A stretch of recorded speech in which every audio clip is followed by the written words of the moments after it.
दिव्य वाणी में आपका हार्दिक स्वागत है। आइए सुनते हैं एक ऐसी कहानी जो केवल एक देवता की नहीं बल्कि उस विश्वास की है जो अंधकार में भी उजाला बनकर आता है। जय हो खाटू श्याम बाबा की। दिव्य वाणी की इस भावनात्मक कथा में जानिए खाटू श्याम बाबा की वह पौराणिक कथा जिसमें बर्बरिक से श्याम बनने की बहुत ही महत्वपूर्ण यात्रा छिपी है। यह कथा सिर्फ एक चरित्र की नहीं, श्रद्धा, बलिदान, कृष्ण भक्ति की अमर गाथा है। कृपया इस वीडियो को अंत तक ज़रूर सुनें और अपने हृदय में श्याम रंग में रंग दें।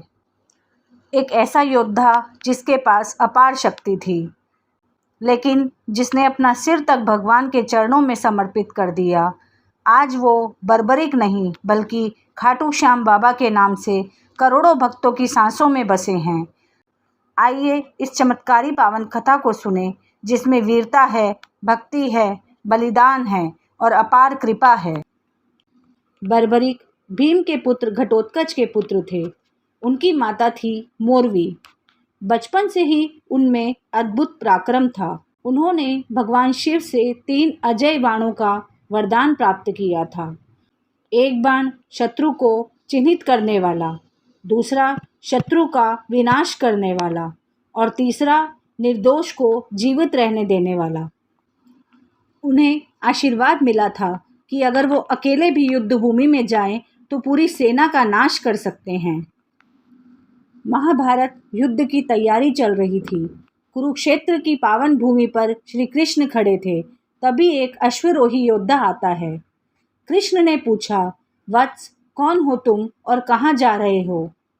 बर्बरिक ने सिर झुकाकर कहा, मैं बर्बरिक हूँ, घटोत्कच का पुत्र। मुझे समाचार मिला है कि महायुद्ध आरंभ होने को है और मैं उसमें भाग लेने आया हूँ।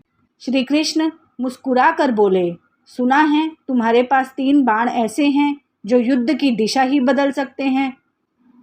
बर्बरिक जी बोले, जी प्रभु, एक बाण से मैं शत्रु को चिन्हित कर सकता हूँ, दूसरे से मैं उनका अंत कर सकता हूँ और तीसरे से जो शेष रह गए हैं मैं उन्हें जीवित रख सकता हूँ। भगवान श्री कृष्ण गंभीर होकर बोले, तो बताओ वत्स, किस पक्ष से युद्ध करोगे? बर्बरिक महाराज बोले, जो पक्ष कमज़ोर होगा मैं उसी का साथ दूंगा, क्योंकि मेरा धर्म है दुर्बल की रक्षा करना। और श्री कृष्ण बोले, अगर तुम ऐसा करोगे तो युद्ध कभी समाप्त ही नहीं होगा। एक पक्ष कमज़ोर होगा, तुम उसका साथ दोगे, वो मजबूत हो जाएगा। फिर दूसरा पक्ष कमज़ोर होगा और फिर तुम उसका साथ दोगे। इस चक्र में कभी न्याय की स्थापना नहीं होगी। क्या यही धर्म है? बर्बरिक मौन हो गए। तभी श्री कृष्ण धीरे से बोले, हे वीर, क्या तुम धर्म की स्थापना के लिए अपनी वीरता से भी बड़ा बलिदान दे सकते हो? बर्बरिक बोले, प्रभु, आप तो स्वयं धर्म के अवतार हैं। जो भी आज्ञा दे मैं पालन करूँगा। श्री कृष्ण जी बोले, तो मुझे तुम्हारा शीश चाहिए ताकि तुम इस युद्ध को साक्षी रूप में देख सको, परंतु हस्तक्षेप ना कर सको। कुछ पल शांत रहकर फिर बर्बरिक ने मुस्कुराकर सिर झुकाया। ये शीश अब मेरा नहीं, ये उस प्रभु का है जिसने मुझे संसार का सार दिखा दिया। बर्बरिक ने अपनी तलवार उठाई, मंत्र जपा और अपने हाथों से अपना शीश श्री कृष्ण के चरणों में अर्पित कर दिया। उसी क्षण एक दिव्य प्रकाश फैला, आकाश में पुष्प वर्षा हुई, देवताओं की वाणी सुनाई दी। श्री कृष्ण बोले, यह बलिदान युगों युगों तक पूज्य रहेगा। श्री कृष्ण ने उनका शीश उठाया और बोले, आज से तुम श्याम के नाम से पूजे जाओगे। जो हारे का सहारा तुम्हारा नाम लेगा उसे तुम अपनी कृपा से भर दोगे। अब सुनते हैं खाटू में श्याम बाबा कैसे विराजमान हुए। राजस्थान के एक छोटे से गांव खाटू में एक दिन एक साधारण किसान नीमा जी अपने खेत में हल चला रहे थे। जैसे ही उन्होंने खेत की मिट्टी में हल चलाया, अचानक हल की नोक किसी कठोर चीज से टकराई। हल का कोना खून से लथपथ हो गया। किसान घबरा गया।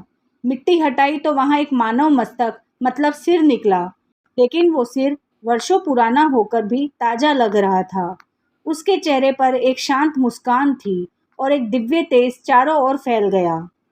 रात को नीमा जी को एक स्वप्न आया जिसमें एक दिव्य पुरुष प्रकट हुए और बोले, मैं बर्बरीक हूँ, वही जिसने श्री कृष्ण को अपना शीश अर्पित किया था। अब समय आ गया है कि मेरी सेवा पुनः आरंभ हो। यहाँ मंदिर बनवाओ और मुझे खाटू श्याम के नाम से प्रतिष्ठित करो। उसी रात उस क्षेत्र के राजा रूप सिंह चौहान को भी वही सपना आया। उन्होंने संतों से परामर्श लिया और वहीं एक भव्य मंदिर का निर्माण कराया। मूर्ति को जल से स्नान कराया गया, उनके माथे पर चंदन लगाया गया और जब वो प्रतिमा मंदिर में स्थापित हुई तो पूरा वातावरण गंधर्व संगीत, घंटियों और दिव्य पुष्पों की वर्षों से भर गया। तभी से खाटू श्याम बाबा का मंदिर वह स्थान बन गया जहां हारे का सहारा साक्षात मिलता है। अब सुनते हैं एक सच्चे भक्त की चमत्कारी कथा। जयपुर का एक व्यापारी सालों से कपड़े का व्यापार करता था, लेकिन समय ने करवट बदली। चोरी, धोखा, नुकसान, यहाँ तक कि घर तक गिरवी रखना पड़ा। एक दिन उसने अपने मित्र से सुना, खाटू बाबा के दरबार में जा, बाबा किसी को खाली नहीं लौटाते। राम सिंह ने तय किया, बिना चप्पल बिना पैसे 280 किलोमीटर की पैदल यात्रा शुरू की। रात में रेलवे प्लेटफॉर्म पर सोते हुए, दिन में भक्तों के संग श्याम तेरी भक्ति गाते हुए आखिर पहुंच गया खाटू। वो बाबा के दरबार में बैठा, फूट फूट कर रोया और बोला, बाबा, ना किसी को दोष देता हूँ, ना कुछ मांगता हूँ, बस मुझे फिर से मेरी मेहनत करने की ताकत दे दो। भंडारे में सेवा की, मंदिर के बाहर झाड़ू लगाया। 2 दिन बाद जैसे ही वापस लौटा, एक पुराना ग्राहक जिसने सालों से संपर्क नहीं किया था, खुद चलकर उसके घर आया और बोला, मुझे आपसे 1000 मीटर कपड़ा चाहिए और पेमेंट एडवांस दूंगा। फिर तो मानो दरवाजे खुल गए। पुराने गारमेंट व्यापारी, पुराने दोस्त और अगले 6 महीने में राम सिंह जी ने अपनी दुकान भी खोली और फैक्ट्री भी। अब वो हर साल खाटू आते हैं और कहते हैं, मैं शून्य था, श्याम बाबा देते हैं दर्शन और करते हैं चमत्कार। जब हम इतिहास की पगडंडियों पर चलते हैं तो समझ आता है कि कुछ कहानियाँ ख़त्म नहीं होती, वो बस रूप बदलती है और समय के साथ और भी दिव्य बन जाती है। आज भी जब आप खाटू नगरी की पावन धरती पर कदम रखते हैं तो ऐसा लगता है जैसे हवा में भी श्याम नाम गूंज रहा हो। कोई पहली बार बाबा के दरबार में आता है तो रोते हुए लौटता है, पर आंखों में आंसू नहीं होते हैं, होती है तो सिर्फ श्रद्धा के मोती और दिल में एक गूंज, श्याम बाबा आप सच में हैं। एक ऐसा ही चमत्कार एक महिला के साथ हुआ जिनका बेटा बीमारी से जूझ रहा था। डॉक्टर ने भी जवाब दे दिया था, पर उसने हार नहीं मानी। वो खाटू नगरी आई, अखंड ज्योत के आगे बैठी और 11 बार श्याम बाबा की आरती गाई। तीसरे दिन बिना किसी मेडिकल के कारण उनका बेटा होश में आ गया और अगले हफ्ते से स्कूल भी चला गया। हर साल लाखों भक्त बाबा के दरबार में आकर लाल चूड़ियाँ, नारियल और चिट्ठियाँ चढ़ाते हैं। हर चिट्ठी में होती है एक दबी हुई दुआ और हर दुआ का उत्तर बाबा खुद देते हैं। कभी कोई कोर्ट केस जीत जाता है, कभी कोई संतान प्राप्ति करता है, तो कोई बिना कहे मन की बात सुनने वाले श्याम बाबा का दीवाना हो जाता है। दर्शन आज भी होते हैं। रात के तीसरे पहर मंदिर के पट बंद होते हैं, पर कई सेवक और संत बताते हैं कि एक दिव्य रोशनी मंदिर में घूमती है। कभी कभी कोई कहता है, मैंने खुद श्याम बाबा को चंदन लगाते देखा है। ये चमत्कार नहीं, ये विश्वास की जीत है।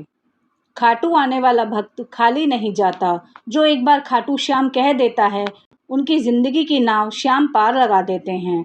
आज भी ट्रेनों की भीड़, सड़कों की कतारें और भक्तों की लाइनें ये नहीं बताती कि भीड़ है, बल्कि ये गवाही देती है कि श्याम बाबा अब भी जीवित है और हर उस दिल के पास है जो उन्हें सच्चे मन से पुकारता है। तो क्या आपने कभी बाबा से कुछ मांगा है, या सिर्फ दर्शन की तड़प लेकर उस पवित्र चौखट पर सिर झुकाया है? याद रखिए, वो देर कर सकते हैं पर इनकार कभी नहीं करते। खाटू श्याम बाबा नाम ही नहीं, एक जीवंत अनुभूति है। अगर आपको ये पौराणिक कथा पसंद आई हो तो इस वीडियो को लाइक करें, अपने मन के भावों को कमेंट में लिखें और दिव्यवाणी चैनल को सब्सक्राइब करना ना भूलें। जय श्री श्याम बाबा।